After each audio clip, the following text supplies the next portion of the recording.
based upon requests that I've received from a number of people, I have decided to once again tackle the book of Ezekiel. So today we will begin our study with a little background and then into the first few chapters. Ezekiel, I think most of us know, was a priest. He was a Levite, a descendant of Aaron. He was taken into exile by the Babylonians along with King Jehoiachin and other leaders of Judah in the year 597 BC. At the time God began using him as a prophet, Ezekiel was living about 70 miles to the southeast of Babylon in an area of Nippur. During the same period that Ezekiel was living down in the area southeast of Babylon, Daniel, prophet Daniel, who had been taken from the southern kingdom along with the first group of Jews that were taken to Babylon in 604, Daniel was living at that time and prophesying from Babylon. So we have at least those two that were contemporary. And then Jeremiah, who was also a priest, who was possibly related to Ezekiel. There's no way to prove it, but it's very possible since both were priests. But Jeremiah was still in Jerusalem. He remained in Jerusalem and was prophesying from Jerusalem. And so we had Ezekiel southeast of Babylon, about 70 miles from the city of Babylon, where Daniel was prophesying, and then Jeremiah still in Jerusalem. So we had all three of those being contemporary. The meaning of the name of this prophet, who recorded the prophecies contained within the book of Ezekiel, can mean either God will strengthen, strengthened by God, or the strength of God. That's the meaning of the name Ezekiel. And the name is directly related to the overall purpose of the book. Every major theme connected with the strength of God is connected with the strength of God. And this strength of God extends from the failure of God's people to use His strength in order to fulfill the terms and conditions of the Sinai covenant, to how God will use His strength in order to fulfill all of the promises that He made involving Israel, verifying His faithfulness to the promises that He made to the patriarchs, Abraham, Isaac, and Jacob, as well as promises that He made to Jacob's descendants, as well as the kingly promises that were made to the house of David. All of these areas are we find within the framework of this particular book. All of those promises and how God, in the strength of God, will figure in bringing all of those things to pass. Now, geographically, Jerusalem is the focal point of most of Ezekiel's prophecies. He begins with what was to occur to Jerusalem at the time that he was living, during that day and time, and then he moves on to events that are prophesied for the end of the age. Throughout the first 34 chapters of the book, the prophetic focus of the material moves back and forth between the time when Ezekiel lived and the time of the end, when many of the other prophecies from the minor prophets in Isaiah, Jeremiah, Daniel, when all of these will begin to be fulfilled. In order to fully grasp the thrust of this book, because this book has been misunderstood by some, but in order to understand the primary thrust of this book, it's important to keep in mind that the 12 tribes of Israel were divided into two distinct kingdoms: the northern kingdom of Israel and the southern kingdom of Judah. The 10 tribes which composed the northern kingdom are classified throughout the prophets as being in exile, or the unfortunate rendering in the King James, in the captivity, which throws people off as far as what the meaning is. And many conceptions have occurred through the years because of that phraseology. But, again, the 10 tribes of the northern kingdom are in exile. They were scattered from the land promised to Abraham, Isaac, and Jacob, and have never been allowed to return, not to return and stay permanently. Now, the book of Hosea, chapter 1, even goes into quite a scenario of how that would happen, and it would not be till the close of the age when they would be allowed to return.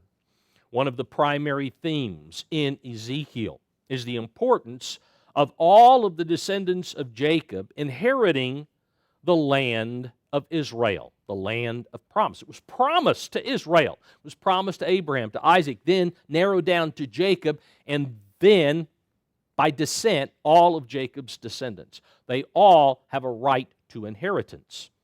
Ezekiel spends most of the last 16 chapters focusing on this theme. He begins in chapter 33 establishing that the loss of the land, the reason that the tribes were removed from the land, was due to Israel's disobedience to God, disobedience to the terms of the covenant that they made with God at Sinai. In chapter 24, well, really, after chapter 23, beginning in chapter 24, God presents the steps that he will take through Ezekiel to fulfill his promise to give the land of Israel, the land of promise, to all the descendants of Jacob. In chapter 34, God shows that he will remove all corrupt leadership and appoint righteous leadership over all the land. Obviously that has not happened in our day and time because there is no righteous leadership in existence today. At least if it is, I haven't seen it anywhere. Maybe you have. In chapter 35, we find that God will remove all Israelites, that is, all non-Israelites, from the land that he promised to Jacob. In particular, he focuses on the descendants of Esau, who, of course, descendants of Esau have been the ones who have been trying to kick the Jews out of the land of Israel for a considerable number of years. God, in chapter 36, shows that he will bring all of the surviving descendants of Jacob back to the land of promise at the close of the age. And so those who are still alive after the day of the Lord will be brought back and will be the inheritors of the land. Then in chapter 37, God shows that he will restore even all of the dead descendants of Jacob back to the land of Israel by a physical resurrection. We read about the valley of the dry bones and a physical resurrection. Then in chapters 38 and 39, God shows that he will be faithful to his promise to provide protection to all of those who have the right to inherit his land. And then God delineates the borders of the land of Israel and the territories of the tribes within those borders as they will be at the time when all of the descendants of Jacob have been brought back to the promised land after the return of Jesus Christ. And that's in the last two chapters, chapters 47 and 48. And of course, we have a section in there from 40 to 40 through 46 that talks about the temple and the priesthood reinstitutions and so forth and so on. Now, there is a heavy emphasis on chronology that's found in Ezekiel's prophecies. Within the book, there are 13 prophecies dated from the 5th year of Jehoiachin's exile by King Nebuchadnezzar in 597.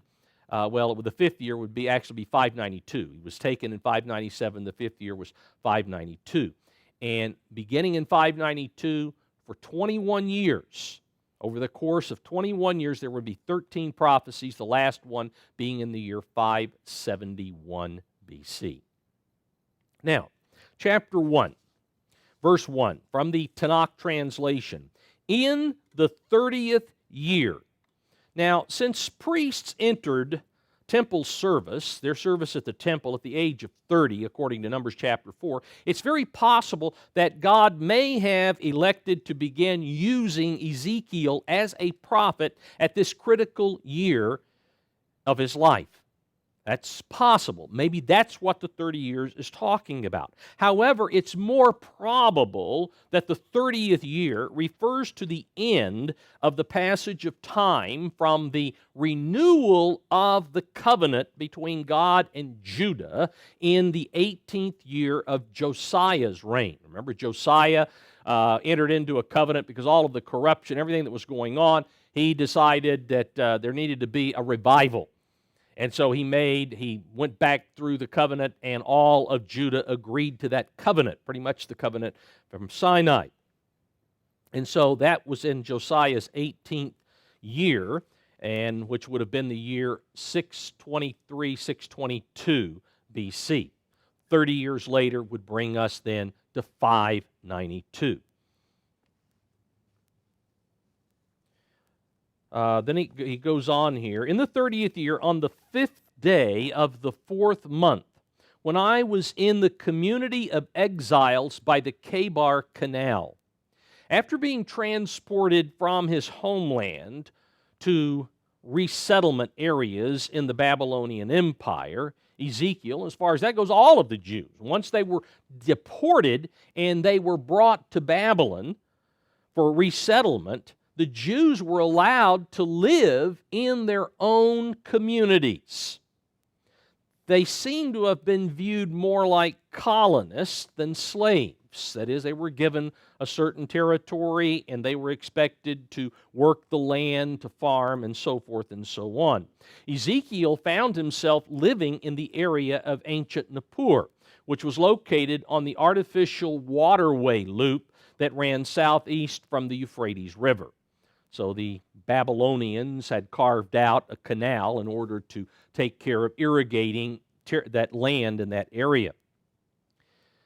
When I was in the community of exiles by the Chebar Canal, the heavens opened and I saw visions of God. Now, the visions of God were mental images that only Ezekiel could see. This was not something that was up on a screen that everybody around saw. All of it was taking place within Ezekiel's mind, but it was like he could see it. In verse 2, Tanakh goes on the 5th day of the month, it was the 5th year of the exile of King Jehoiachin. So the stress here, the 5th year. Jehoiachin, as well as the leading men of Judah, which included Ezekiel, were taken into Babylonian exile in the second deportation group in 597. The beginning then of Ezekiel's role as a prophet occurred during the 5th year of his exile, which would have been 593, 592 BC. That's the beginning of these 13 prophecies. Verse 3, New King James, the word of the Lord came expressly to Ezekiel the priest, the son of Buzi, in the land of the Chaldeans by the river Chebar, and the hand of the Lord was upon him there. Now, Ezekiel was one of only a few of the prophets of God to be initially contacted outside the Promised Land. Daniel, at least at that time, Daniel was another one. We could go back to Moses. There were others other prophets. Abel, we don't know where the Garden of Eden was, probably over in the Mesopotamian Valley, so it wasn't in the land of Israel. But as far as most of the prophets were all within the land of Israel when God contacted them. There were a few that weren't, and Ezekiel, Daniel was another. To prevent any doubt in Ezekiel's mind and to give him the strength and courage to serve him, God gave Ezekiel a vision that only a very few individuals have ever experienced. The hand of the Lord that's mentioned here, the hand of the Lord that was on Ezekiel represented God selecting him as a prophet. So that was a selection. When his hand was on him, God is tapping him on the shoulder, you're mine. In verse 4, the New International has, I looked, and I saw a windstorm coming out of the north, an immense cloud with flashing lightning and surrounded by brilliant light. The center of the fire looked like glowing metal. So it looked like this massive storm coming filled with lightning. That's the way it looked from the distance. Now, it says here from the north. Now, the north seems to indicate the general area of the location of the throne of God. The angel that became Satan, remember, attempted to take God's throne, which is described in Isaiah chapter 14 as being located in the sides of the north. So, again, this figures in. The heart of the fire indicated where the glory of God was present in this windstorm. In fact, in Exodus chapter 24, we read how God appeared to Israel in pretty much the same fashion. Well, at least as far it was dark and there was lightning, there was this glow. Because in Exodus 24, verse 15, then Moses went up into the mountain, and a cloud covered the mountain. Now the glory of the Lord rested on Mount Sinai, that is on the top of the mount. Verse 17 goes on, the sight of the glory of the Lord was like a consuming fire on the top of the mountain in the eyes of the children of Israel. So God appeared as a consuming, a huge blazing fire is the way it looked. And that gets back to what Ezekiel saw here in chapter 1, verse 4. The center of the fire looked like glowing metal. And within, verse 5, the New American Standard Translation, within it, there were figures. So he saw this windstorm coming, and then there was the glow, and then he was able to make out as it got closer that there are actually beings within this windstorm. There were figures resembling four living beings, and this was their appearance. They had human form. So from a distance, they appeared to be human. Each one, verse 6, had four faces, and each one had four wings. Now, as the cloud of the vision came closer and closer, it became clearer, so that Ezekiel was able to make out more specifically what he saw. He noticed some major differences between the creatures and humans once it became closer. Unlike the angelic beings described by both Isaiah and John, who both saw beings with 6 wings in the vicinity of God's throne, these that Ezekiel saw only had 4. In Isaiah chapter 6 and verse 2, here Isaiah talking, at least he gives us just a very small bit of what he saw. He doesn't go into as much detail as Ezekiel, but Isaiah says above it, that is where God was sitting on his throne. He saw God on his throne, and Isaiah says above it, that is above the throne, above it stood seraphim. Each one had 6 wings. With 2 he covered his face, with 2 he covered his feet, and with 2 he flew. Now, John tells us, the Apostle John, in Revelation chapter 4 and verse 8, and the 4 living creatures, each having 6 wings. So there's debate as to whether or not Isaiah and John saw the same beings that Ezekiel did, because 2 of them saw 4 wings each, and Ezekiel saw 6 wings. I'm sorry, just the other way. Ezekiel saw 4 wings, and they saw 6. Back in chapter 1, verse 7, their legs were straight, and the soles of their feet were like the soles of calves' feet. So their legs looked human, but they didn't have feet. They had hooves in place of feet. They sparkled like the color of burnished bronze. They appeared to be on fire, in other words. Verse 8, they had the hands of a man under their wings on their 4 sides. And each of the 4 had faces and wings. Their wings touched one another. The creatures did not turn when they went, but each one went straight forward.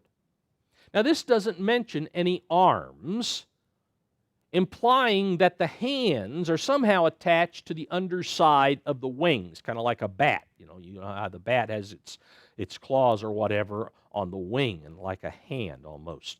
They always remained stationary, never needing to turn in order to see, because they had 4 faces. They could look in any direction. There was no need to turn the body or the head. So they were always in one place, always stationary. Their faces looked like this. Each of the 4 had the face of a man. And on the right side, each had the face of a lion. And on the left side, the face of an ox also. Each also had the face of an eagle. They were all identical. There were 4 of them, and they were identical beings. Now, Ezekiel obviously saw this vision from several angles since it was moving. You know, we find that it looks like Isaiah went to, in his vision, went to God's throne. Paul went to God's throne. John went to God's throne. Here we find God came with his throne to Ezekiel in vision. Okay? It's all in vision.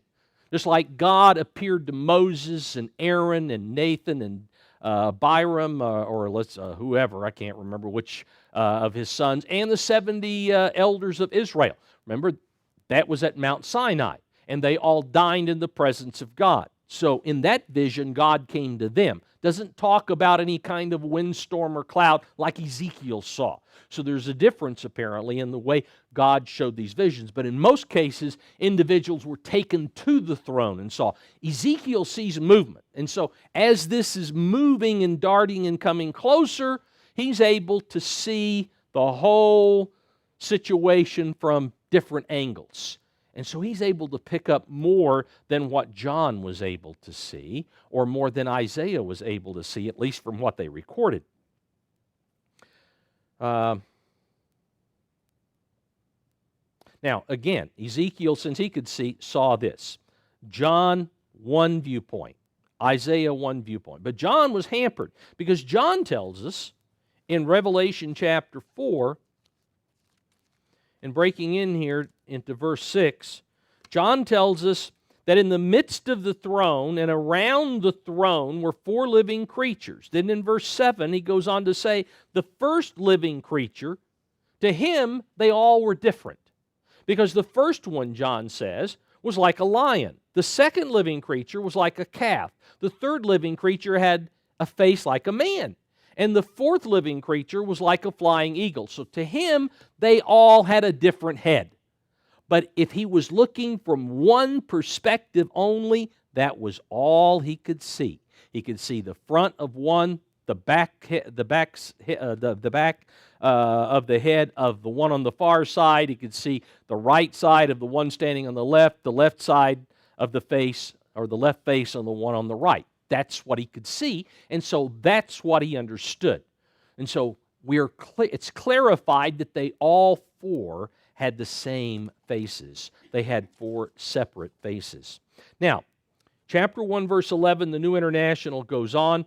Such were their faces. Their wings were spread out upward. Each had 2 wings, one touching the wing of another creature on either side, and 2 wings covering its body. So 2 were lifted up, 2 were down next to the body. That's what he says. Tanakh goes on in verse 12, and each could move in the direction of any of its faces. They went wherever the Spirit impelled them to go, without turning when they moved. Again, with 4 faces, they could look in every direction. They needed not to turn. Verse 13, New International goes on, the appearance of the living creatures was like burning coals of fire, or like torches. Fire moved back and forth among the creatures. It was bright, and lightning flashed out of it. The creatures sped back and forth like flashes of lightning. That is this vision of this windstorm or whatever. It was moving violently back and forth. Now, since Ezekiel was describing a vision that involved movement, he could view it again from various perspectives as it passed by. However, due to the movement, the fact that it was in motion, he would also be hampered from clearly distinguishing some of the smaller things that he saw. The living creatures would appear to glow because they were spirit. But the fire that's described as moving back and forth among them may have been something more clearly seen by John in his vision where everything was still. Because in Revelation chapter 4 and verse 5, John writes, "And from the throne proceeded lightnings, thunderings, and voices. And there were 7 lamps of fire were burning before the throne, which are the 7 spirits of God." So, the fire that moved back and forth, in addition to the lightning, could have simply been as he was watching those 7 spirits of fire, those flames that are burning in the area before God's throne.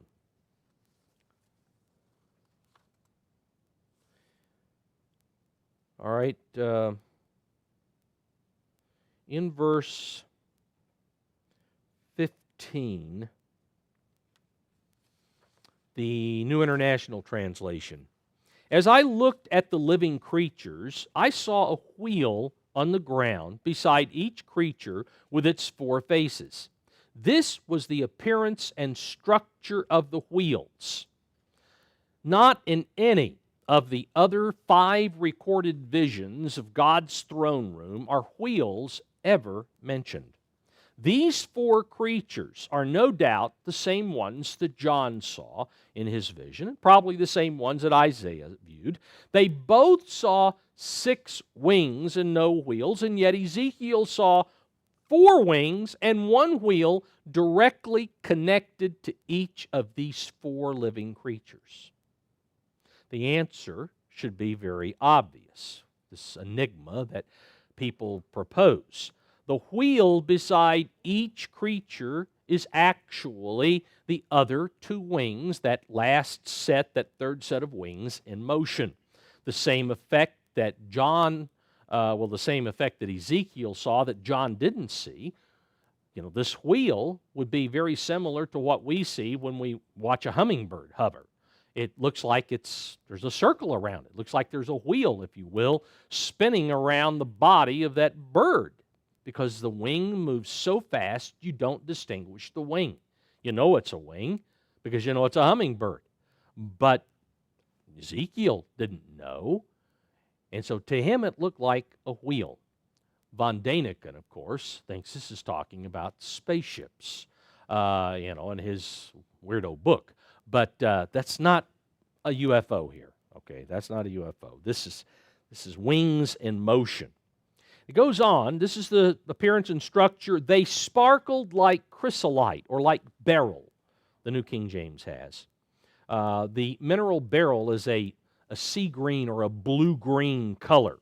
According to Revelation chapter 4 and in verse 3, John describes for us and says that there was a rainbow resembling an emerald that encircled the throne of God. So there is a rainbow that the predominant color is green that completely circles the throne of God. The sparkle of the wheels, it talks about how they sparkled with beryl. The sparkle was probably the result of the reflection that came off of these moving wings of the living creatures because of the deep green bow that's around God's throne and the blue color of the throne itself, all being reflected against these wings in motion. Because you will look at a hummingbird in a certain position and you'll see if it's a sunny day, you'll get this glint or glare a little bit off the wings of a hummingbird. And that's the sparkle or whatever. And then he finally says here in verse 16, "And all 4 looked alike. Each appeared to be made like a wheel intersecting a wheel," or as it's more clearly described in the New King James, each appeared to be made like a wheel in the middle of a wheel. So a wheel in the middle of a wheel. The inner wheel would be created around the area where the moving wings are attached to the creature as it's going around. Again, you got a hummingbird right in front of you, and the wings are going. The body looks like the spoke, if you will, with the wings going around. And so you would have a wheel within a wheel. In verse 17, New International goes on, as they moved, they would go in any one of the four directions the creatures faced. The wheels did not turn about as the creatures went. So there was no movement like we would think, driving a car, well, you're going to turn the wheel. Nope, no need for these wheels to move. Their rims were high and awesome, and all four rims were full of eyes all around. The wheels are always located in exactly the same position by each creature, apparently on the side away from the throne. That's the way the only logical way would be, it would be on the outside. Okay, the throne in the center, they're all facing inward, a different face on each one facing inward, and then the wings stretched out, the wings by the body, and then the two that on the backside that are going like crazy and making the wheel. So the rims would be the areas between the outer perimeter of the wing, the perimeter, the circle it's making, and the inside where the wings are attached. You're going to have the inside perimeter, you're going to have the outside, and then you have the rim in between. Okay, so that would be what Ezekiel saw here. And they were, it says, full of eyes. Now, John, the Apostle John, saw eyes as well with these creatures in Revelation chapter 4. Again, Revelation 4 and in verse 6. Down toward the close of verse 6, it says, the four living creatures full of eyes in front and in back. And then in that would be, again, you would see on the body are these eyes.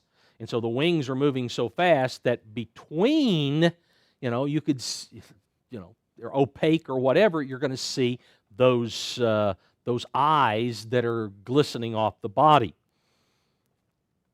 In verse, down in verse 8, and the four living creatures, each having 6 wings, were full of eyes around and within. And so these living creatures had eyes, but what kind of eyes? Well, probably the closest physical counterpart of these eyes, which could be seen on either side of the wings, because the wings in motion, would be the plumage of a peacock. Those are, we call them the eyes within the plumage when they open up. And so these creatures have same kind of eyes as a peacock on their bodies, and could be seen within the wheels. All right, going on in verse 19, the New International, when the living creatures moved, the wheels beside them moved. And when the living creatures rose from the ground, the wheels also rose. Wherever the Spirit would go, or the Tanakh says, wherever the Spirit impelled them to go, they would go. And the wheels would rise along with them, because the Spirit of the living creatures was in the wheels. Now the word spirit is from the Hebrew word ruach. Ruach. And ruach does mean spirit, but ruach also means wind, and it means breath. God breathed ruach into Adam, the breath of life, into Adam. But wind is ruach.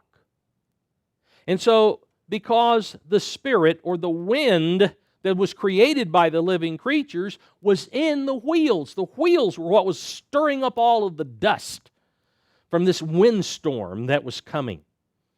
When the creatures moved, the wheels also moved. When the creatures stood still, they stood still. When the creatures rose from the ground, the wheels rose along with them, because the spirit, the wind of the living creatures, was in the wheels.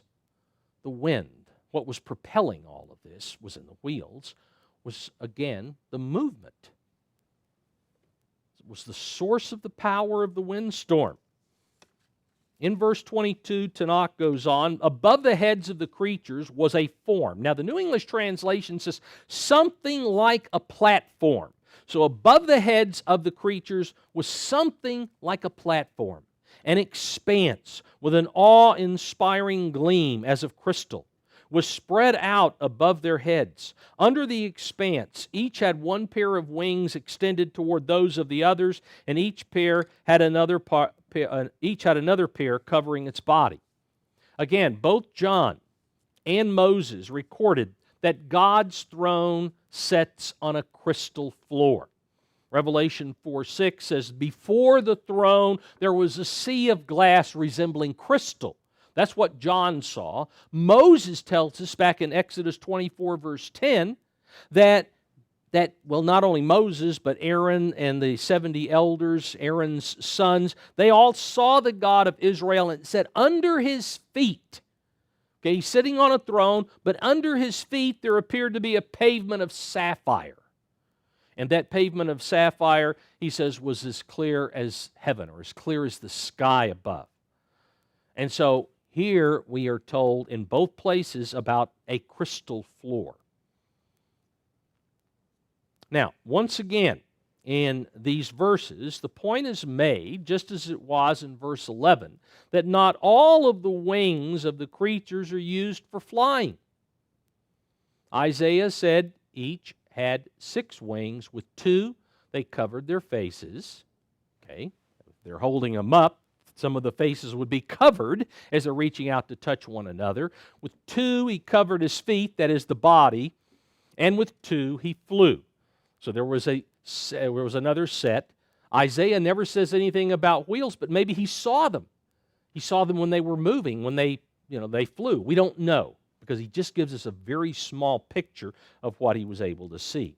But this fits Ezekiel's details, since the wings stretched out to meet the wings of the other creatures would cover the face and on either side, and the wings that covered the body would likely reach the lowest parts of the body so that the feet could not be seen from certain angles. Verse 24, the New International has, when the creatures moved, I heard the sound of their wings. Okay, what's the sound? Well, he gives us 3 things that it sounds like, or he's trying to describe what he heard. Like the roar of rushing waters, like being around a waterfall, a very loud, deafening sound. Or like the voice of the Almighty, and we find David talks in the Psalms about God thundering. His voice is like thunder. And so again, a deafening noise. Like the tumult of an army, like armies engaged and all of the noise. So it's very deafening. When they stood, they lowered their wings.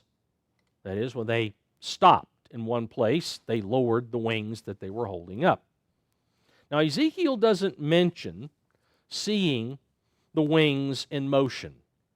He only mentions hearing the deafening sound of the wings. Apparently, the wings they extended toward each other served like fixed wings on airplanes, maybe. Maybe that's what he's talking about. It's not involved in flapping like birds. Whenever they stopped moving, the wings were lowered like the ones that covered their bodies. So these would be the wings on the back.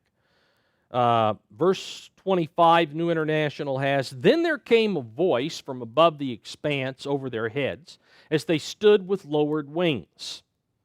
Okay, so now God's throne in vision has come as far as it's going to. It's right before Ezekiel, so everything is shutting down. Everything is stopped. There came a voice from the expanse over their heads as they stood with lowered wings. Above the expanse over their heads was what looked like a throne of sapphire, be a blue throne.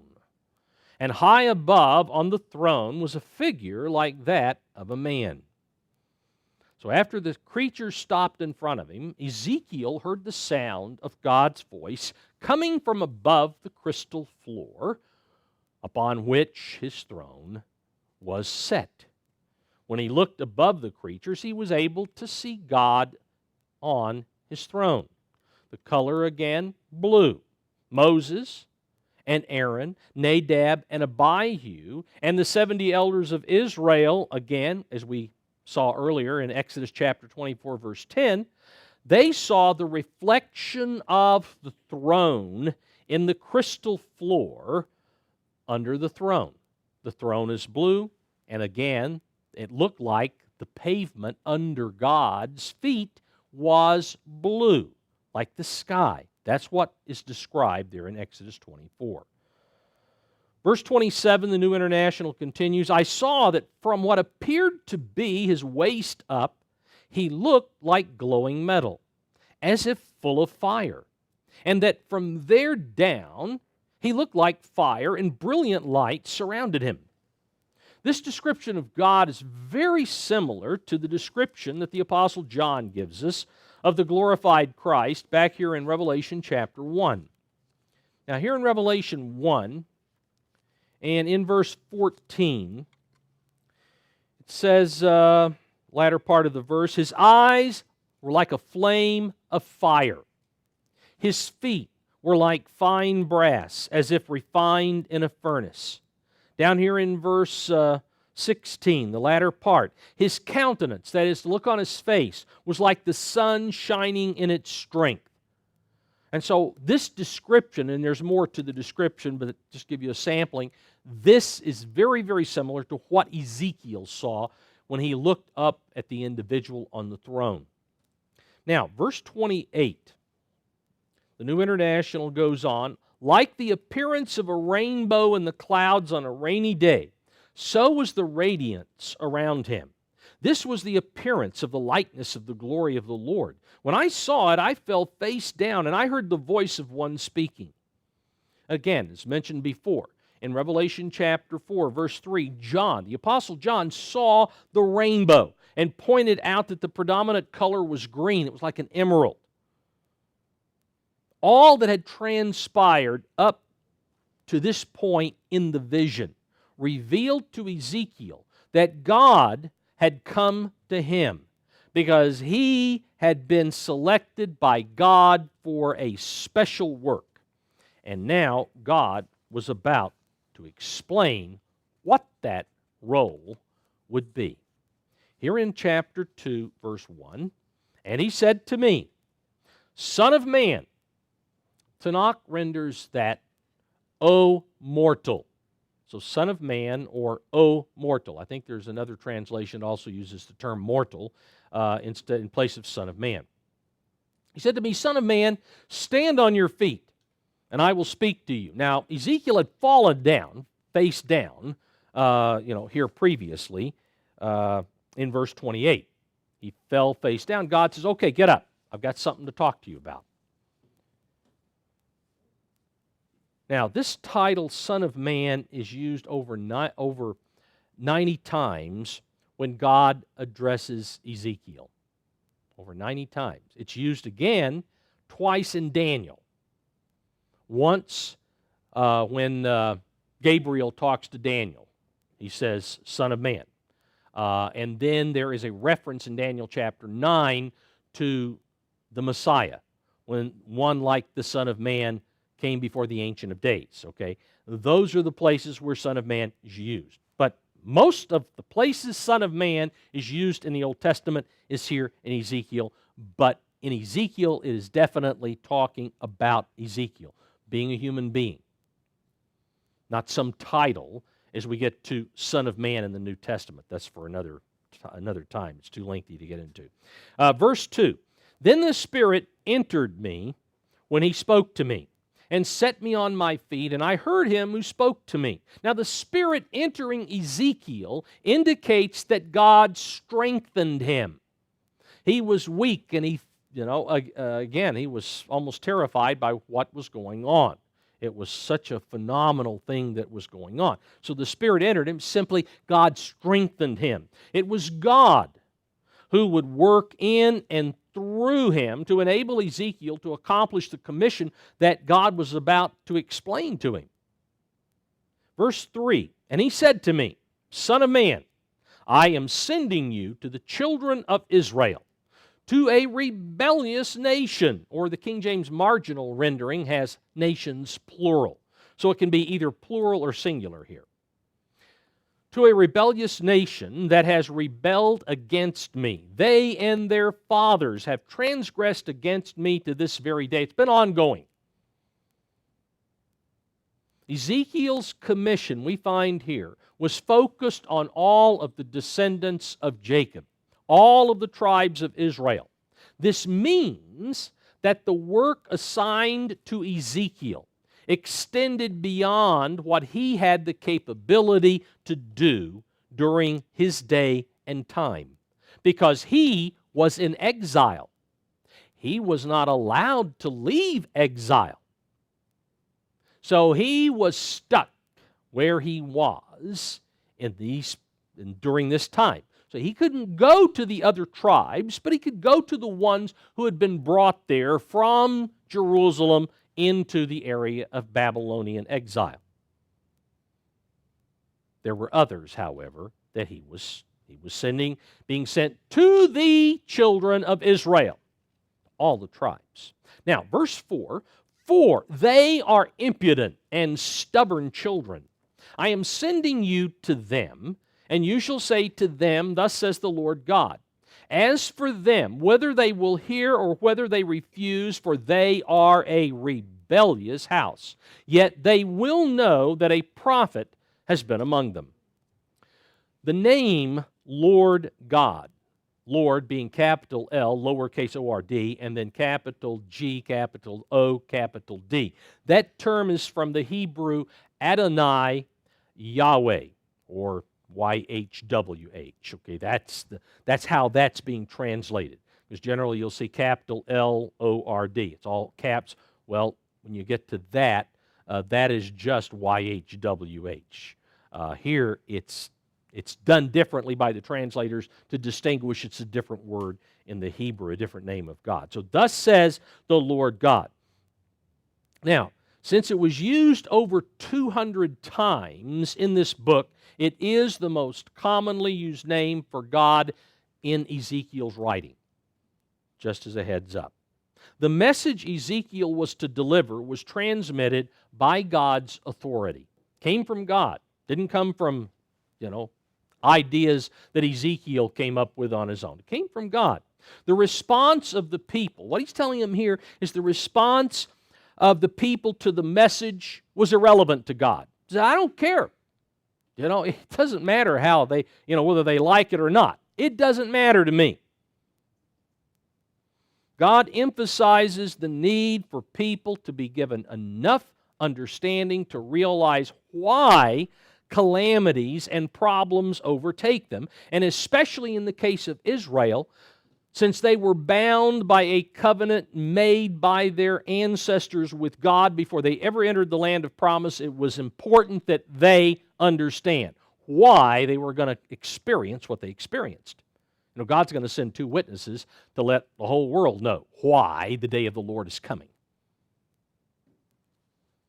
Verse 6, and you, Son of man, do not be afraid of them, nor be afraid of their words.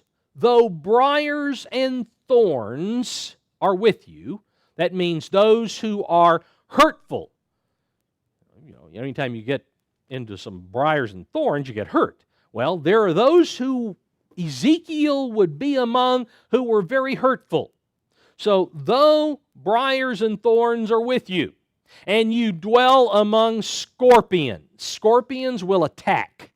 So you're going to dwell among those who are hurtful. You're going to dwell among those who will attack you and attack you over and over and over because of what you say. He said, don't be afraid of their words or be dismayed by their looks, though they are a rebellious house. You shall speak my words to them, whether they hear or whether they refuse, for they are rebellious. So God warns Ezekiel not to feel uncomfortable or fearful by the responses that he would receive from these people. He was not to make any alterations to the message that God gave him to deliver.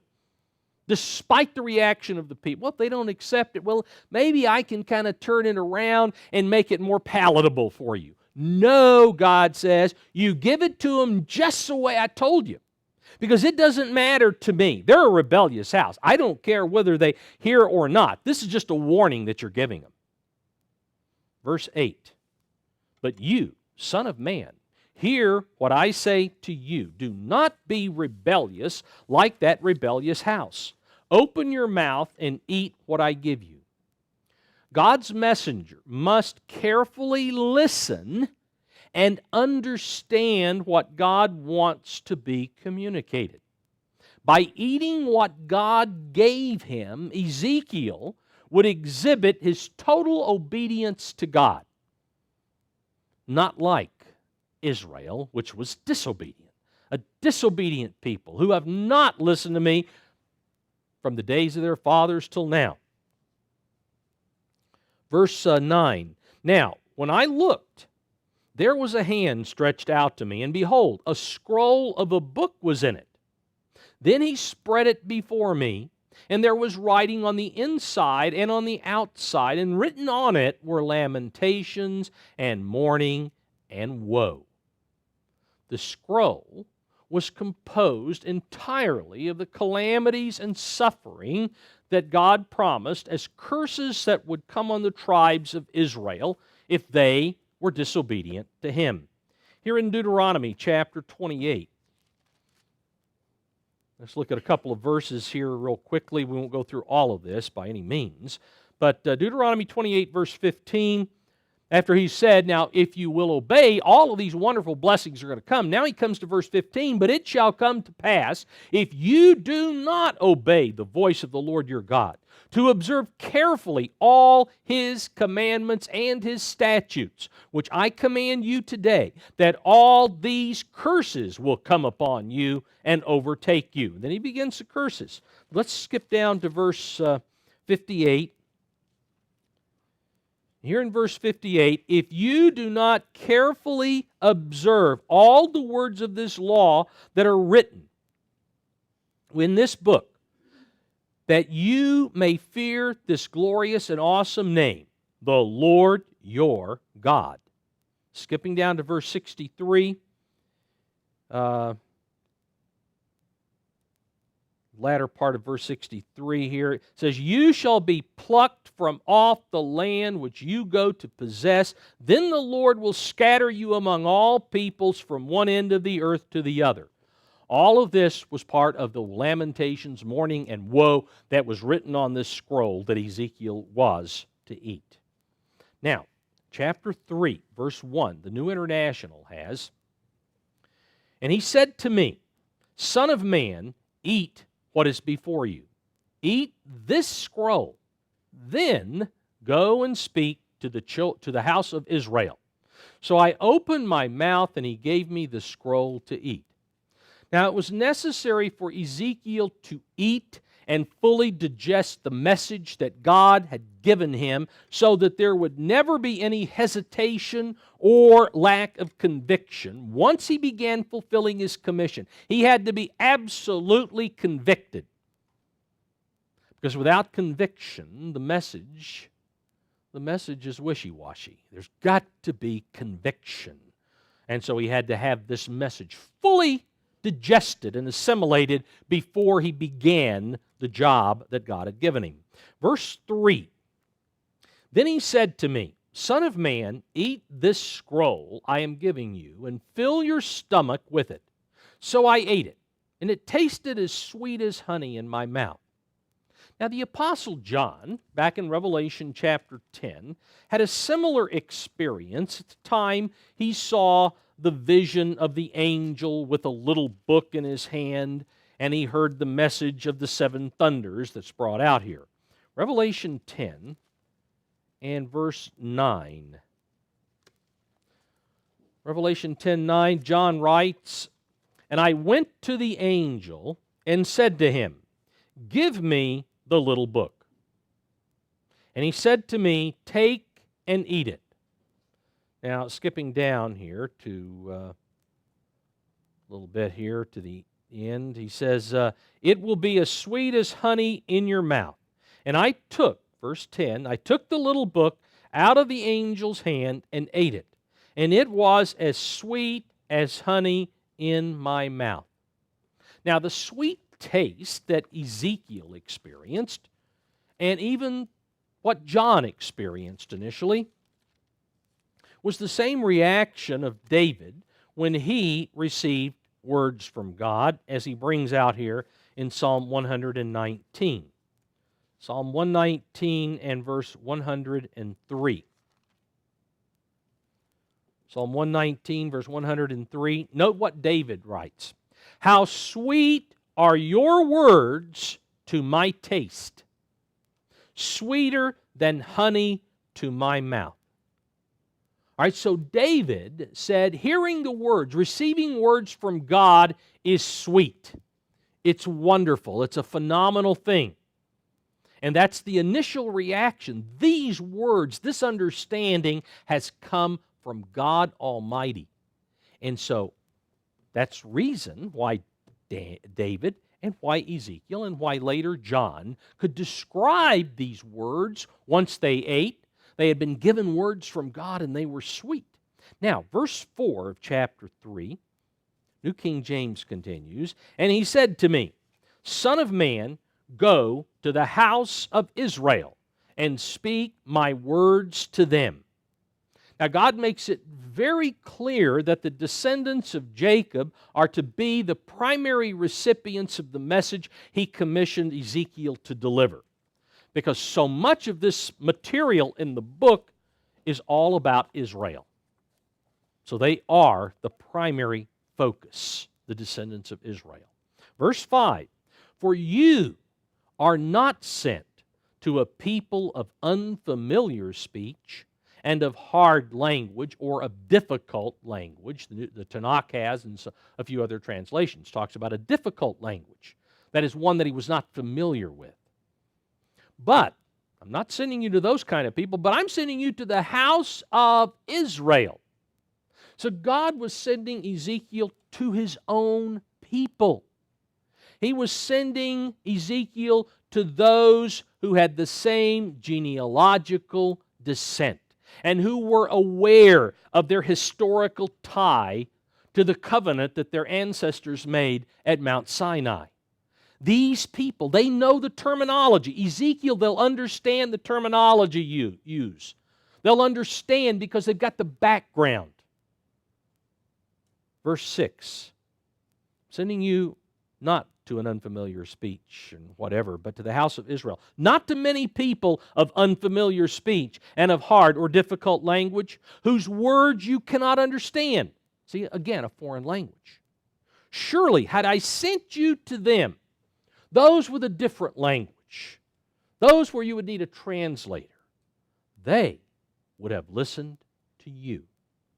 Now that is exactly what happened when Jonah took God's message to the Assyrians, as Jesus summarized back here in Matthew chapter 12, verse 41. Because he was, here in Matthew chapter 12, Jesus is talking about the hardness of the heart of the descendants of Israel, the part of the house of Israel that he was dwelling among while he was walking in the earth, on the earth in the flesh. Here in Matthew 12, verse 41, he says, the men of Nineveh, the Assyrians, the men of Nineveh will rise in the judgment, that is the time of the white throne judgment, with this generation and condemn this generation because they, the Assyrians, the men of Nineveh, the citizens of Nineveh, repented at the preaching of Jonah. And of course, Christ was much greater, and the people wouldn't listen. But they repented when Jonah was sent. And that's why God says what he does to Ezekiel here in chapter 3. And in verse 6, surely had I sent you to them, they would have listened to you. Verse 7, but the house of Israel will not listen to you, because they will not listen to me. For all the house of Israel are impudent and hard-hearted. If they wouldn't heed God, they certainly wouldn't heed a man. They had early on, back in 1 Samuel chapter 8, early on, they desired to cast God aside in favor of having a human as their leader. They didn't want God to be king over them. They wanted a king like all the other people. So God, step aside. They will not listen to me. They never wanted God around. Go back to Mount Sinai. Moses, you speak with us. We don't want to listen to God anymore. We want you to relay. We want to hear it from you, not from God. God terrifies us. And that's been Israel's track record. Verse 8, but, New International, but I will make you as unyielding and hardened as they are. Now, it doesn't mean unyielding, disobedient, and resentful toward God. That's not what he's talking about here. He says, he explains himself, I will make your forehead like the hardest stone. Or the complete Jewish Bible comes out and shows us what he means here. I will make your resoluteness. You will be resolute. You will not be movable in any way. I'll make your forehead like the hardest stone, harder than flint. Do not be afraid of them or terrified by them. The complete Jewish Bible has, don't be depressed by how they look at you, though they are a rebellious house. You know in advance they're a rebellious house, so you can't expect a whole lot. But don't be afraid. Don't become depressed.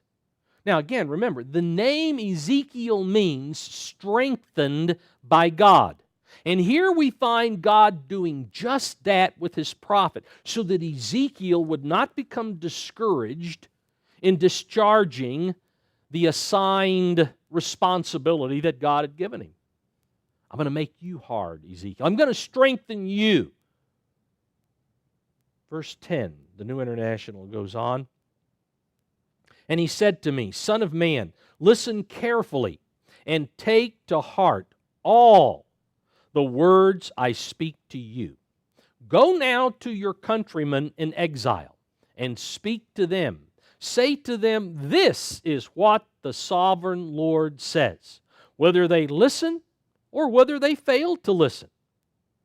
The original recipients of the words of God given to Ezekiel were the members of the southern kingdom who had already been exiled, deported from the southern kingdom, the land of Israel, and exiled in the land of Babylon. And again, God stresses, whether they listen or fail to listen, it just doesn't matter.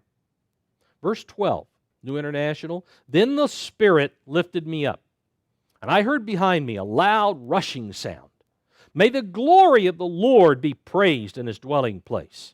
The sound of the wings of the living creatures brushing against each other, and the sound of the wheels beside them, a loud rushing sound.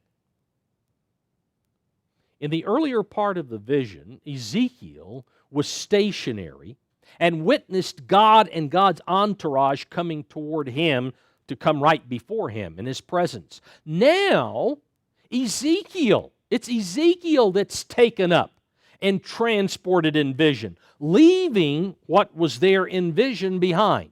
Ezekiel is moved.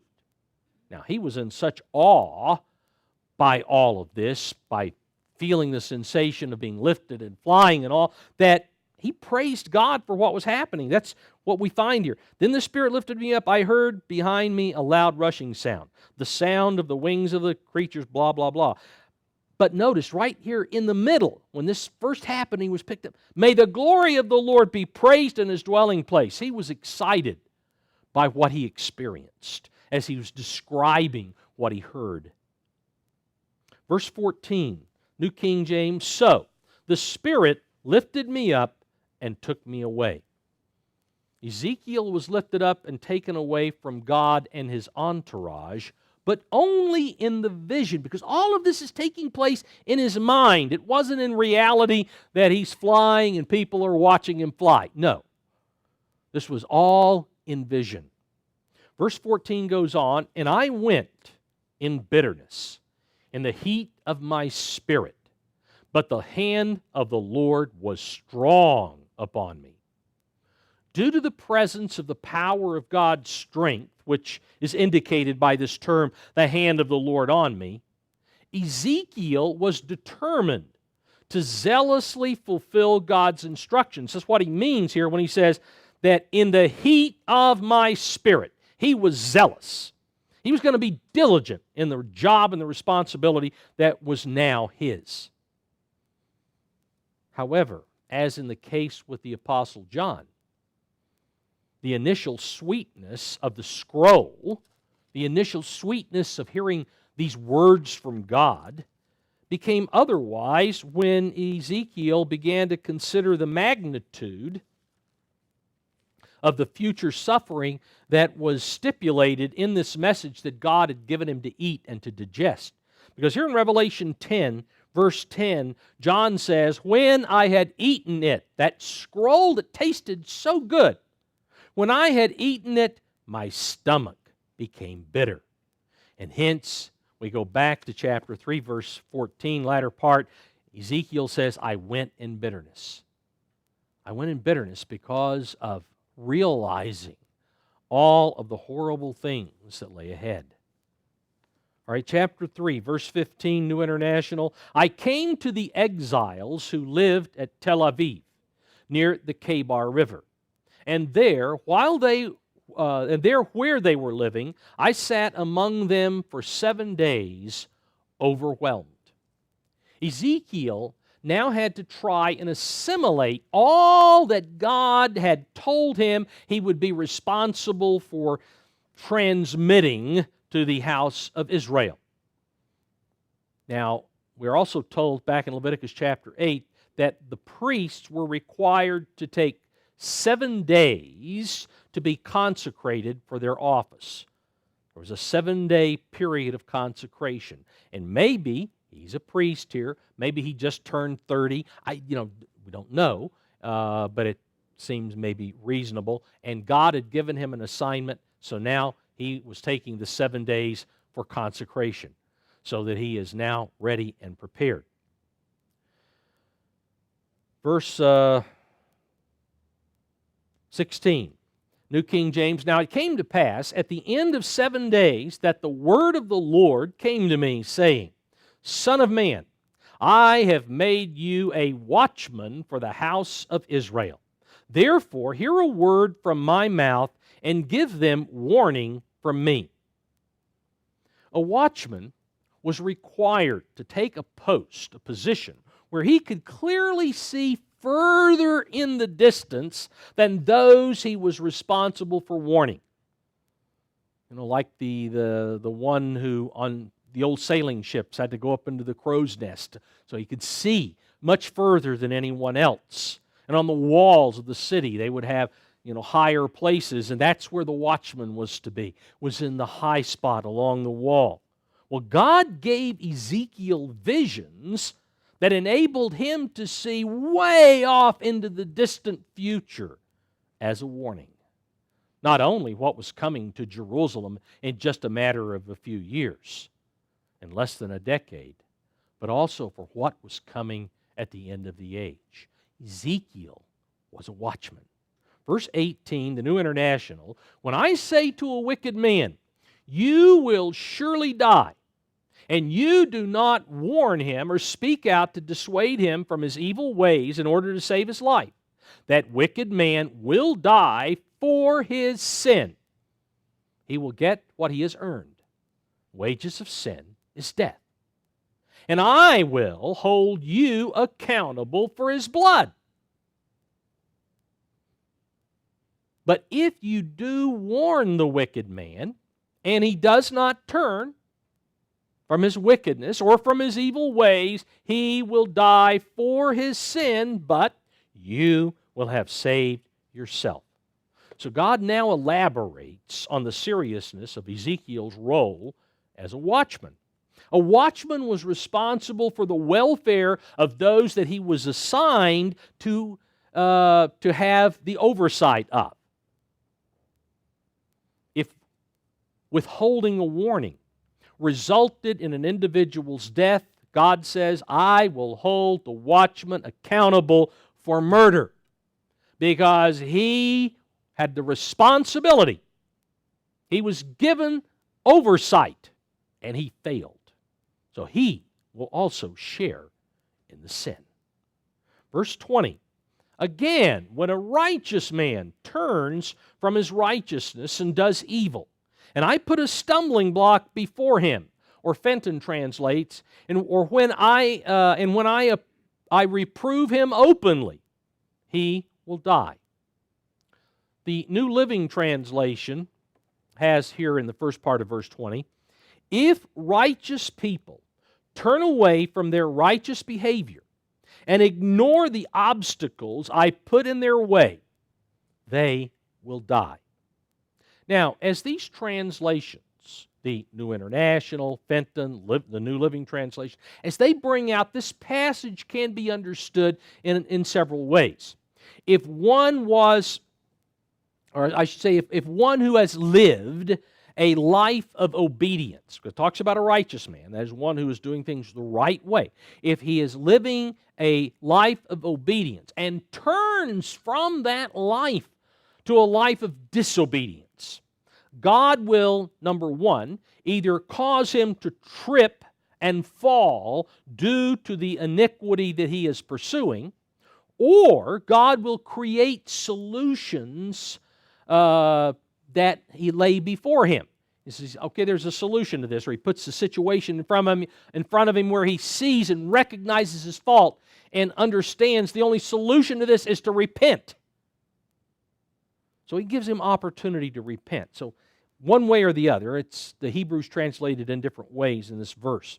Going on in verse 20, the New International, since you did not warn him, okay, you didn't warn him when he turned away from his righteousness to unrighteousness, he will die for his sin.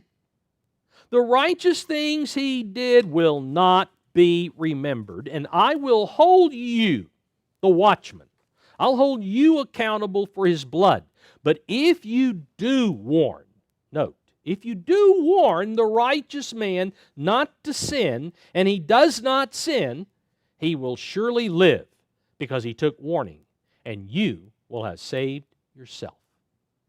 A watchman, we find here, must not only warn the wicked to repent of his evil, but a watchman must also remind the righteous to avoid evil. So he has two responsibilities. And God holds him accountable.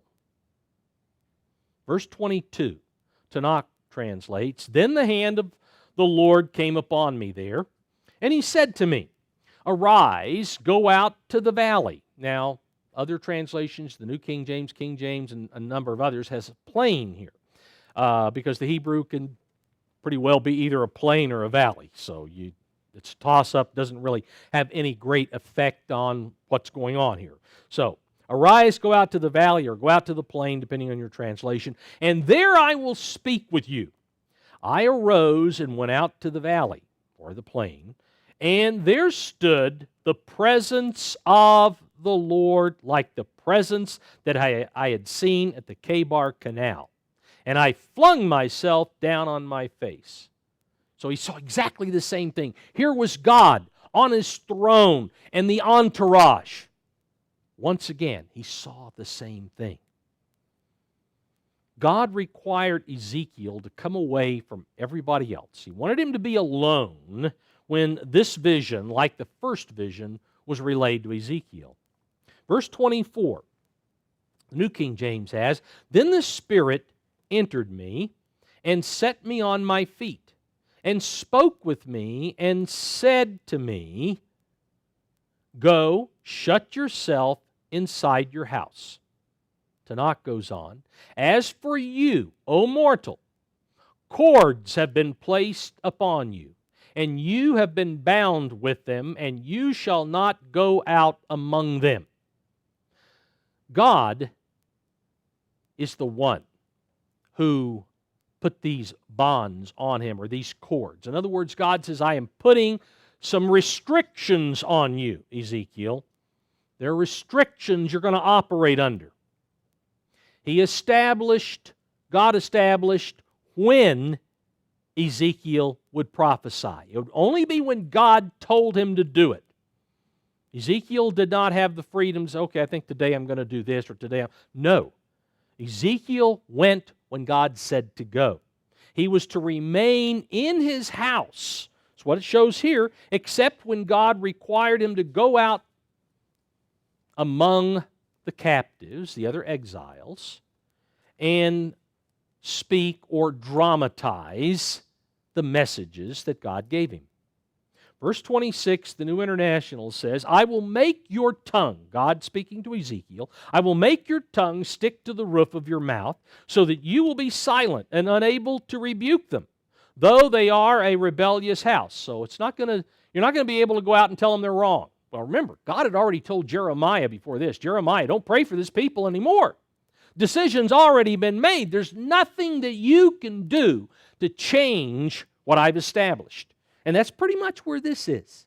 Ezekiel, there's things you're going to do when I tell you to do them. But, right now, you're going to be mute.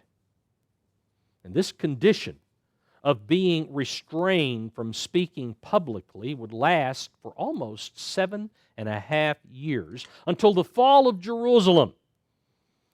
However, there were several times during that period of 7.5 years that God either commanded or inspired Ezekiel, like he did with Jeremiah, to go out and to speak to select groups. Verse 27, the New International states, and when I speak to you, I will open your mouth, and you shall say to them, this is what the sovereign Lord, the Lord God, says. Whoever will listen, let him listen. And whoever will refuse him, let him refuse. For they are a rebellious house. God stresses that Ezekiel must make absolutely plain to those who heard him that his responsibility was to relay God's words.